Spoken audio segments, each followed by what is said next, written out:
men are in a box. I mean, men's options socially are really narrow. If you think about it, we can work part-time, we can work full-time, we can work not at all, we can be full-time mothers.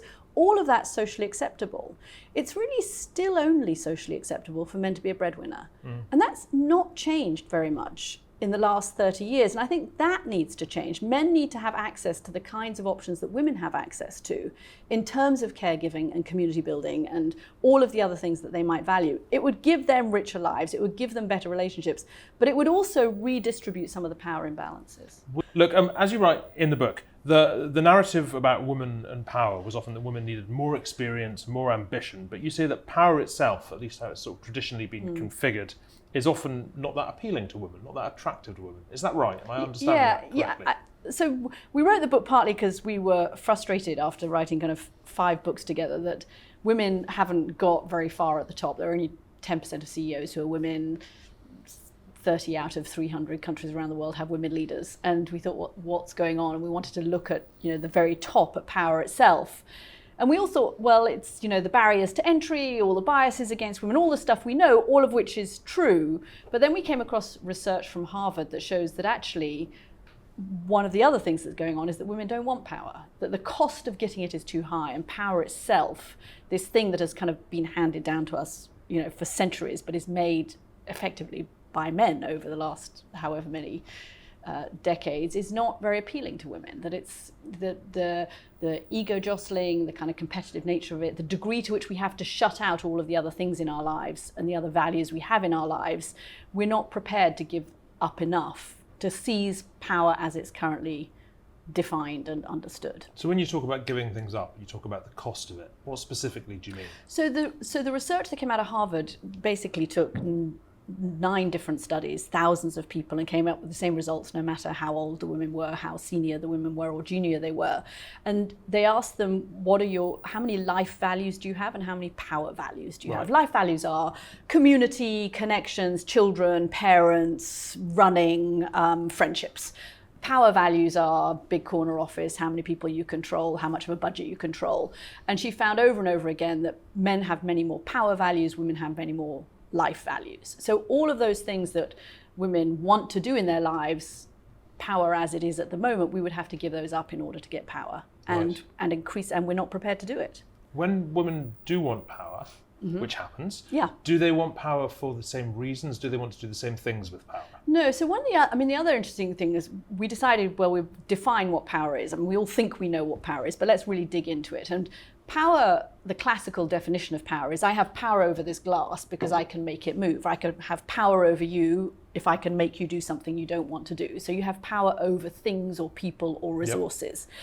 What we found is as more women start to study power, the definition of power has changed, and it's changed to reflect how women understand power. It's not so much power over things, it's power to do things. So power to achieve results, power to have an impact, power to change the world.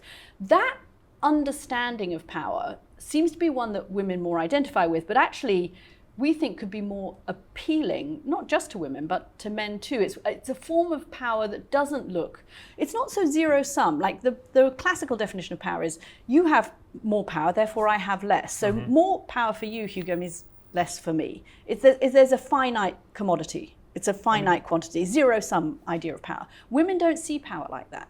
You having power doesn't stop me having power. I mean, it seems like what you're saying is men are slightly absurd and driven by ego, whereas women want to get things done. That sounds like wholly positive. That sounds like we should only have women in power. Well, so perhaps the last 2 sentences of our subtitle are the most important because we write, more maximum impact for women and everyone. And we do believe that actually if we could understand power in this new way that was less hierarchical, less domineering, less zero-sum, less competitive, actually, and focused on results, it would be better. I mean, you go back to that old axiom from Lord Acton in the kind of 1887, where he said, power tends to corrupt, and absolute power corrupts absolutely. People forget the last bit of that, which is great men are nearly always bad men. We wanted to look into that. Power doesn't corrupt women in the same, and there are studies showing this around the world. Power does not corrupt women in the same way it corrupts men. So why wouldn't we want a form of power that had impact, got results, and didn't corrupt. I mean, that's fascinating. If you can actually sort of map that with the research, that power doesn't corrupt women in the same kind of way. I'm trying to think of sort of famous female political leaders who ended up being found guilty of corruption. There are some. Yeah, there are some. First of all, there aren't that many female political leaders, yeah. right? So there aren't enough of those. The studies have come, one which is a Fortune 500 companies, which has found that as women get to the top of organizations, they retain their empathy and connection for people at the bottom of organizations in a way that that men don't. Bocconi University in Milan has done research showing that women around the world are up to 80% less likely to be women leaders are up to 80% less likely to be charged with corruption than male leaders. There's a province in Mexico that decided actually just to sack all of the male police officers and only hire women because they had such a corruption problem. I mean, so the idea of this form of power, and partly is that it produces results. Yeah. It's focused on, there was a woman politician we interviewed in Senegal, and I asked her we interview great women leaders from around the world. And I remember asking this woman politician, what does power mean to you? And she said, power to me is the ability to get electricity into a rural clinic so that a midwife can help deliver a baby with a bit of electric light. It's power too. It's power to get things done. It's power as a tool almost. It's nothing to do with ego or status or money or competition or dominance. It's power as a tool to get things done. So if we're to pursue that kind of power, to spread that kind of power, to make that the paradigm of power that everyone aspires to, whether they're male or female, what do we have to do? What do we have to change? So I wish I could say there was one silver bullet, and if there was, it would be easy. But actually what we talk about in the book is people being disruptors. So it's really, there are ways, and we take a lot of research, and there's a lot of neuroscience in the book and a lot of data in the book, but we boil it also down to things that individuals can do. And there are ways we can change, literally ways we can change meeting culture, the way we hire people. Are we promoting people based on performance, or are we promoting them based on promise? What can you do in your work what can you do in your marriage to change power balances in marriage? We didn't expect to get into the marriage business. We'd never done it before, but it became pretty clear to us that unless we address power balances at home, women are never going to have power outside of the home. We're very good at many things, but we have not managed to put 36 hours into a 24-hour day.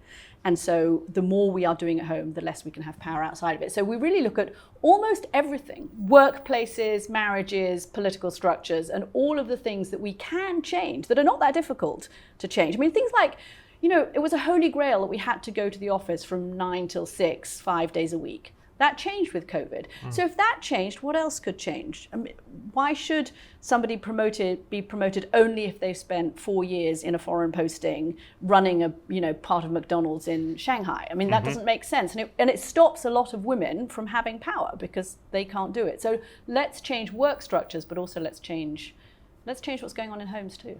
Do you think these differences are innate to men and women, or do you think that perhaps if we change social structures, the extent that the women and men are more egalitarian in the domestic sphere, perhaps women will start behaving more like men, or men will start behaving more like women when they get into power? Well, I think the latter would be ideal. We've established that. Look, I don't think we can prove, and women are more associated with empathy. There's studies that show that we retain that empathy as we get more power.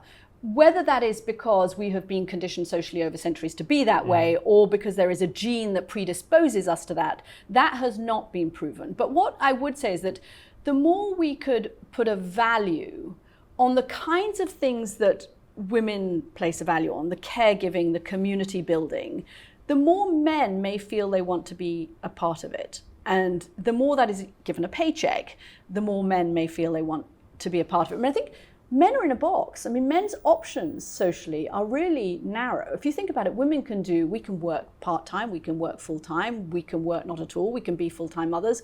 All of that's socially acceptable. It's really still only socially acceptable for men to be a breadwinner. And that's not changed very much in the last 30 years. And I think that needs to change. Men need to have access to the kinds of options that women have access to in terms of caregiving and community building and all of the other things that they might value. It would give them richer lives, it would give them better relationships, but it would also redistribute some of the power imbalances. Would this involve, to some extent, women ceding power in the domestic sphere and is there not a danger that a lot of women might not be up for that? Yeah, I mean, look, we talk about our own experiences. A few years ago, I started earning more than my husband, and we had to have some rather bumpy conversations along the way about what that meant in terms of him, picking the kids up from school and knowing the kids' dentists and organising the play dates and stuff. And suddenly the school put him as their primary telephone number. And I went through that, I'm a bad mother. And oh my God, and I kind of was sort of slightly resentful and guilty about this until I realized that actually that's exactly what needs to happen. I mean, there's no reason schools can't be. Their default is to call the mother. Why couldn't they be calling the dad? And actually, I would say that my husband, his relationship with the kids, the kind of nitty gritty, boring stuff of picking them up and being the primary caller, is actually the kind of thing that if men had more access to that. I mean, it still happens. I'm on a WhatsApp chain organising my daughter's end of school party. There's not a single dad on that WhatsApp chain. This is 2023. If we shift that paradigm, and we talked a lot on the show about the limited number of ways there are for men and boys to identify these days. We talked about things like the rise of male influencers, the rise of people like Andrew Tate. Does this change the kind of the things that men can aspire towards if we're sort of feminizing the shape of ambition? I would hope so. I mean, we now tell our girls, I have 2 boys and 2 girls, and we tell our daughters, you can be anything. You can be a radio host, you can be a president, one day maybe, you can be a CEO. Theoretically, you can be an astronaut, you can be a stay-at-home mum, you can be all of these things. I have literally never heard one of my friends say to their 8-year-old son, how great you can be a stay-at-home dad. So I think that giving men more access to those things, and I think one of the things that we found in this study of power and what power does to people's brains and what it does to society is that there's a thing called loss aversion theory. We don't like losing. And we are seeing some backlash, post-Me Too, post-Black Lives Matter, post-COVID. We're seeing something of a backlash against some of these changes, this kind of shift in power that's taking place. Because people don't like losing. We don't like losing stuff. We don't like losing a sweater. We certainly don't like losing power if we've had it and assumed we were going to have it for years.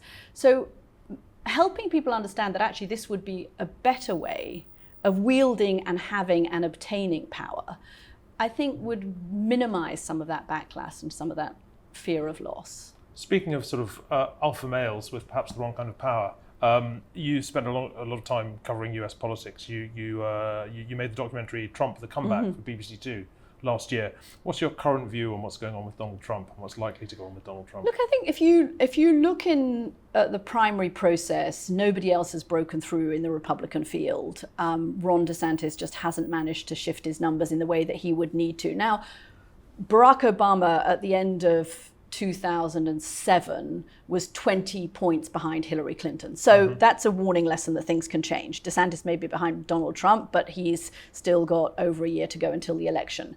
But the more people see him out on the field, the less they seem to like him. So Donald Trump looks at the moment like he is going to be the Republican nominee.